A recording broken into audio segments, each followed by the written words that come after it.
On peut diviser la photographie en différents types ou styles photographiques. Et quand on se demande quels sont les différents types de photos qui existent, on pense assez facilement à la photo de paysage, à la photo de portrait, à la macro-photo, etc. Mais il existe en fait des dizaines de styles photographiques différents, et si vous souhaitez changer de type de photo et explorer de nouveaux univers parallèles, vous allez être servi dans ce podcast. Allez en avant, Guingamp. Avant de commencer, je vous rappelle que sur mon site photomaniac.fr, vous pouvez retrouver la liste complète, donc il y a plus de 47 styles photographiques différents, même je dirais plus, parce que bon, ils se recoupent tous, on a chacun sa définition de style aussi. Il y a beaucoup d'idées à piocher en tout cas dans cet article. Sur mon site photomaniac.fr, vous avez aussi ma formation gratuite sur les bases de la photographie. Je vous invite à vous y inscrire si ça vous intéresse. Et on y va. Premier style, du coup, la photographie 3D. Une photographie standard imprimée ou sur un écran est bidimensionnelle, c'est-à-dire qu'on ne peut détecter visuellement que la hauteur et la largeur, il n'y a pas de profondeur. La photographie 3D introduit de la profondeur dans l'image. Pour créer une photo 3D, on utilise deux photos du même sujet, mais l'une est décalée par rapport à l'autre. Les deux photos sont ensuite fusionnées pour créer une photo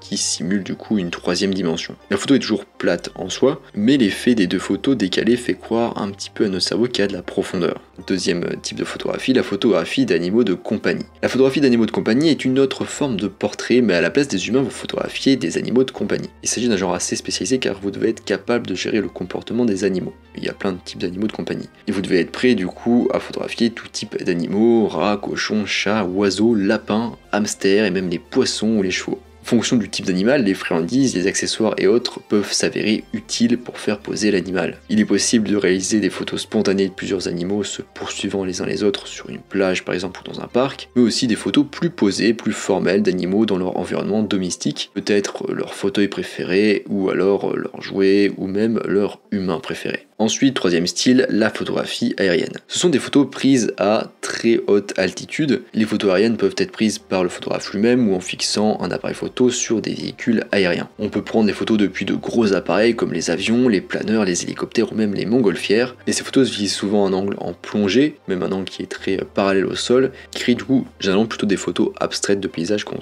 on est bien parallèle au sol. La photo par drone fait aussi partie de la photo aérienne. Dans ce cas, le photographe ne quitte jamais le sol. On a un drone ou un robot à hélice qui est contrôlé à distance pour prendre de l'altitude et capturer des photos. On peut aussi considérer la photographie par satellite comme de la photo aérienne, mais je ne vous le cache pas, vous aurez du mal à pratiquer ce style. Donc dans ce cas, on a un satellite en orbite autour de la Terre qui prend des clichés à très haute altitude de certaines régions de la planète ou d'autres objets célestes. Ces photos peuvent être utilisées pour des prévisions météorologiques, les secours, également à des fins militaires, ou encore pour mener des enquêtes géographiques pour capturer des images des résultats du réchauffement climatique et de l'observation de tout effet géologique. C'est beaucoup de i. Quatrième style, la photographie d'exploration urbaine. L'exploration urbaine, ou photographie urbex, se déroule autour et à l'intérieur de sites et de bâtiments abandonnés. Il s'agit d'un style urbain d'archéologie photographique. Ce genre intègre la photographie d'architecture, d'intérieur et d'extérieur, mais délabrée. On peut aussi l'allier dans un sens à la photographie de voyage, et comme il s'agit généralement de bâtiments anciens, délabrés ou à la structure douteuse, il est essentiel d'assurer sa sécurité. Souvent, ces lieux obligent les photographes à pénétrer dans des propriétés privées, ce qui remet en question la légalité de ces prises de vue. Et c'est aussi un petit peu ce qui attire les foules. Il est fortement recommandé de faire des recherches avant de se lancer dans une séance de photographie urbex.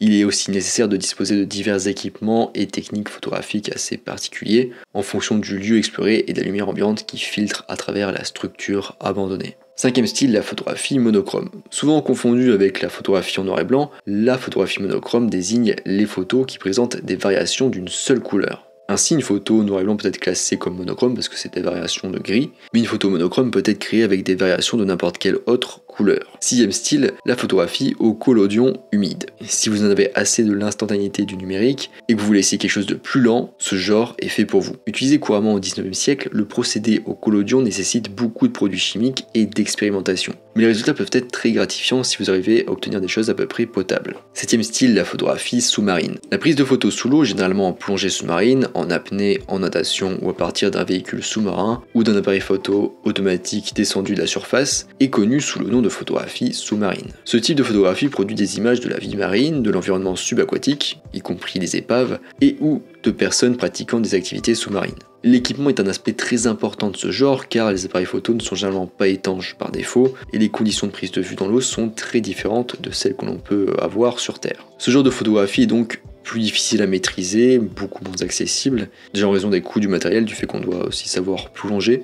tout en restant bien sûr en sécurité et sans abîmer l'environnement. Ensuite, il y a le style, donc les photographies créatives. Alors là-dedans, je vais te donner plusieurs en fait, un peu style bizarre, rigolo. Alors déjà, on a la photographie de glitch. Donc le mot glitch, ça peut être traduit par problème ou bug. C'est un genre très particulier qui nécessite l'introduction de défauts forcés pour créer une photo. Un glitch peut être provoqué en endommageant ou en manipulant l'appareil photo ou en modifiant manuellement des données contenues dans un fichier. En fait, la photo, elle a l'air d'être prise à partir d'un appareil photo abîmé, quoi. La photographie à infrarouge. La lumière infrarouge est capturée par un appareil photo, un filtre ou relevée en post-traitement. La lumière, l'obscurité et les couleurs sont très différentes d'une photo standard. On peut la réaliser aussi bien en analogique qu'en numérique. Ensuite, toujours dans la photographie créative, on a la photographie kiriliane ou kirillian. Elle a été découverte par erreur et certains pensent que cette technique permet de photographier l'âme des objets. On réalise cette photo notamment avec une plaque métallique et du courant et c'est assez spécial comme style.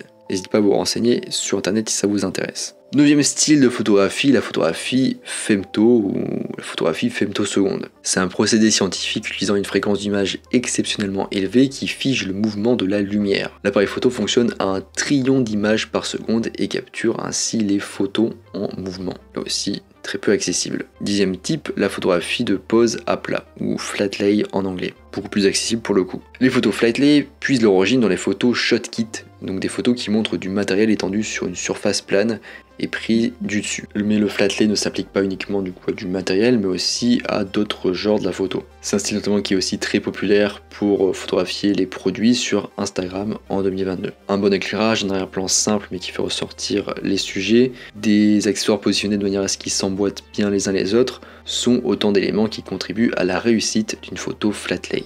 11e style de photographie, la photographie typologique. La photographie typologique n'est pas définie par un domaine particulier de sujet, mais plutôt par le processus et la présentation d'une série photographique. C'est l'étude des types ou la classification de sujets en fonction de leurs caractéristiques communes. Par conséquent, la photographie typologique vise à documenter des sujets qui sont similaires par leur nature ou leur thème, créant ainsi un ensemble visuel de photos à comparer, à contraster et à apprécier comme un tout. Hilla et Bernd Becher ont réalisé des études photographiques approfondies de bâtiments et de structures industrielles. Le couple photographié puis classer les qualités formelles de leur sujet dans une grille bien ordonnée. Et aujourd'hui, une grande partie de la photographie typologique s'appuie sur leurs travaux. Voilà, on arrive à la fin de ce podcast. J'espère que vous avez découvert de nouveaux styles, que ça vous a inspiré, et que vous allez éventuellement vous essayer à de nouveaux styles. Je vous rappelle que sur mon site photmaniac.fr, vous pouvez retrouver un article beaucoup plus complet à ce sujet avec des dizaines de styles différents. Sur mon site, vous pouvez aussi accéder à ma formation gratuite sur les bases de la photographie. Je vous invite à vous inscrire si ça vous intéresse. Moi, je vous cite à vos nouveaux styles et je vous dis à bientôt sur les internets mondiaux.